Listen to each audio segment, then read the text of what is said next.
Hey kiddies, it's Triple Feature Tuesday once again, and this week we're closing out Black Awesomeness Month with James Earl Jones' third act Bad Guys.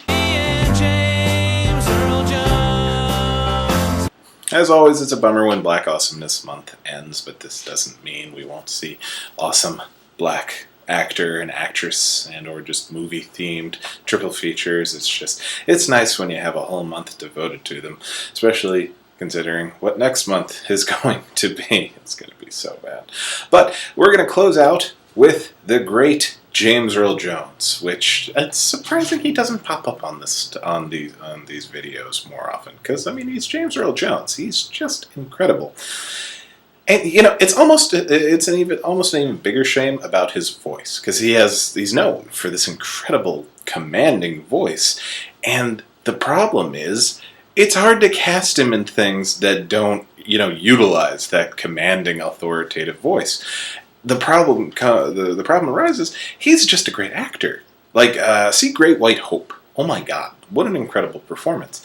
And so you don't see him in a lot of movies that utilize his broad range of acting ability, because you just want to hear him do the voice and be James Earl Jones, which is sort of what we're doing in this one. In this triple feature, we're going to look at 3 movies in which James Earl Jones is not really the main focus of the movie, but he comes in at the end to be something of a bad guy, or at the very least an antagonist to our protagonists. Our menu is going to include Coming to America, Sneakers, and Conan the Barbarian. I think we're all in agreement that Coming to America is empirically the funniest Eddie Murphy movie ever made, right? There's no argument. This is settled science. Yes? Good.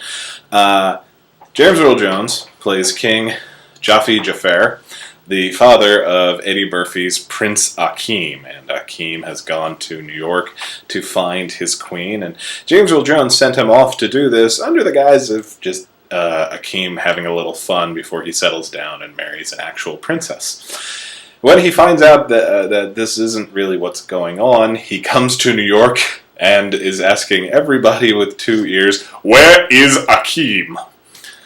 Because he's James Earl Jones. I mean, you better I want to know where Akeem is, just so I can tell him so he won't, kill me. Because, I mean, you've seen Coming to America. He's walking around with a lion pelt that has jewels embedded in it. The man, even if he wasn't just a giant that could destroy you, has enough money to pay other giants to destroy you. So you gotta know where Akeem is. And it's just wonderful. As with so many of the jokes in Coming to America, the contrast between Akeem's upbringing and what he and his family are used to, and what everyone in Queens, New York is used to, is just a scream. I love watching James Earl Jones interact with all the barbers, and then John Amos has that great standoff with King Jafar when the king is basically calling his daughter low class and not worthy of Akeem. It's like, goddamn right, John Amos, you kick his ass.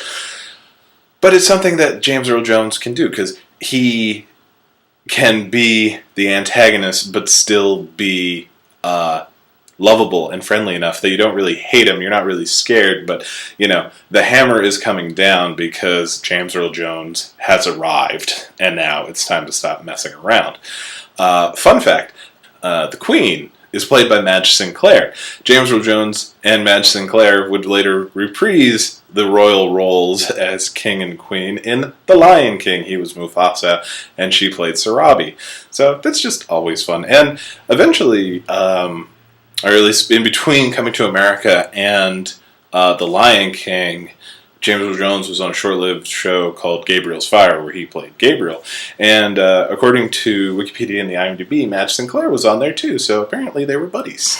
Next up we have Sneakers, and I gotta tell you, Sneakers has always been one of my favorite movies. Saw it pretty much the year it came out on video, and it's just wonderful. It's a Robert Redford caper movie without ridiculous ridiculous reliance on computer technology that would arise. It does involve high-tech type of stuff and computer hacks and cons, but not to the extent that movies would just rely on them as they were magic. If you watch Sneakers, the stuff they're doing is actually how you rob people, by preying on the people's weaknesses in terms of security in a location. And just the cast is great. Dan Aykroyd, David Strathairn, Sidney Poitier, the late River Phoenix, Mary McDonnell, Ben Kingsley. It just goes on and on. And at the end after Robert Redford and the boys have defeated the main actual threat of Ben Kingsley, almost out of nowhere, NSA agent Bernard Abbott appears to claim the magic box. There's actually a magic box, even though I was, talking about how realistic it is that it does still come down to a magic box. He is set up earlier in the film on the phone. You hear a phone conversation with Robert Redford and James Earl Jones. The minute he comes on, gets on the phone, you know it's him because it's James Earl Jones. And, at that point in the movie, you're not terribly worried about anybody. We still have to get through, the actual national security issues. And it's a really great use of James Earl Jones, much like in Coming to America, where we need something to be an actual threat, but not too much of a threat at the end of the movie. James Earl Jones can come on and be scary, but friendly. And it's a really adorable scene where he's just basically rolling his eyes the whole time and just wants Robert Redford to give him what he wants and just go away because this is all silly and wonderful. Dude, Sneakers. If nothing else, guys, watch Sneakers. You may not have seen it because it was kind of a lower run movie, but it's just wonderful. Oh, and it was where I first really started noticing Stephen Tobolowsky, who is just, oh my god. If you've never listened to the Tobolowsky Files podcast, it is life-changing. And finally, there's Conan the Barbarian. Much like with Coming to America, Thulsa Doom is set up in the beginning of the movie, but then he disappears for the bulk of it to come back at the end to really bring everything on home. Granted, when he's introduced in the beginning, he is leading a raid in full Hyperborean armor against Conan's village and beheading Conan's mom. So badass, Conan the Barbarian. So Conan has been, going after Thulsa Doom for the whole movie, looking for the standard with two snakes looking at it. And when he finally infiltrates Thulsa Doom's cult, Thulsa he instantly knows who Conan is and is not having any of it. He's torturing Conan and just has this wonderful, it's a dialogue, but it might as well just be a monologue where he helps Conan discover what the answer to the riddle of steel is. The answer? Flesh is stronger. Oh my god, he's so cool. And he's so bad. He's got long, flowing hair the whole time. And he's just charming and just reeks of evil.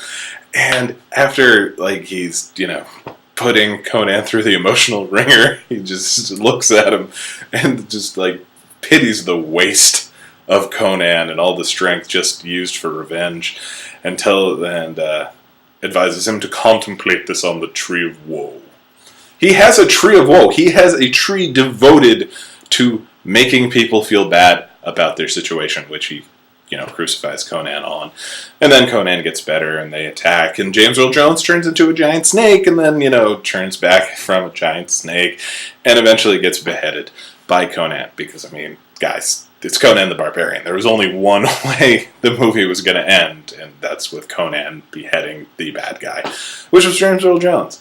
And it's always fun to see James Earl Jones come in and play a bad guy. Just pop up. This is why they didn't talk about Darth Vader, of course, the greatest James Earl Jones bad guy, because he is an ever-present character in the Star Wars films, where it's this one, it's just come in, do the lines, cast the check, but just always memorable. James Earl Jones. Great way to end up Black Awesomeness Month.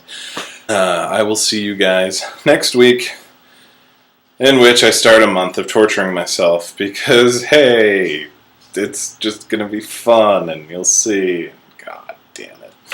See you then.